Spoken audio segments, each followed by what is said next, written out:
Hi hello, నేను మీ తిరుమల అండి. వాళ్ళ బ్యాచిలర్సు పని ఉంది, త్వరగా చేసుకోవాలి, వెళ్ళిపోవాలి అనుకునే వాళ్ళకి చిటికలో ఎలా వంట చేసుకోవాలని చూపించేస్తున్నానండి.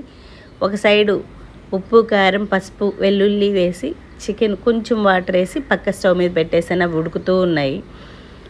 తర్వాత ఈ ఇవతల స్టవ్ మీద కడాయి పెట్టేసి కొంచెం ఆయిల్ వేసి 3 ఆనియన్స్ సన్నగా కట్ చేసి వేసేసాము. 6 పచ్చిమిర్చి పొడవుగా చీలికలు చేసి వేసాము.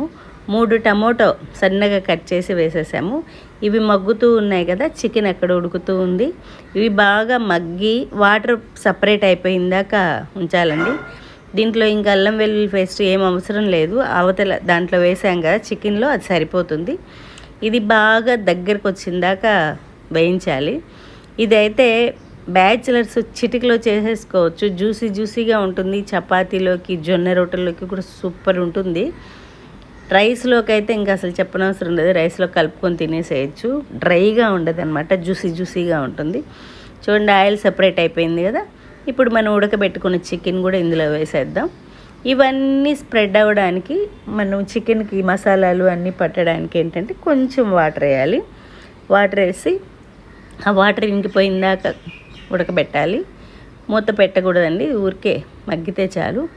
మగ్గిన తర్వాత మనము హోమ్ మేడ్ మసాలా ఉంటుంది కదా, ధనియాలు, దాల్చిన చెక్క, మొగ్గ వేసి పౌడర్ చేసుకొని అదొక 2 స్పూన్స్ అలా చల్లేసి దించేస్తే కర్రీ రెడీ అయిపోతుంది. ఇదైతే టేస్ట్ నెక్స్ట్ లెవెల్. జ్యూసీగా ఉంటుంది, డ్రైగా ఉండదు, జ్యూసీగా ఉంటుంది. రైస్లోకి అయితే ఎమ్మి ఉంది. చాలా బాగుంది. అందరు తప్పక ట్రై చేయాల్సిన రెసిపీ. చూడండి ఎంత క్విక్గా అయిపోయింది కదా. ఒక సైడు చికెన్ ఉడుకుతుంది, ఒక సైడు మసాలా రెడీ అవుతుంది.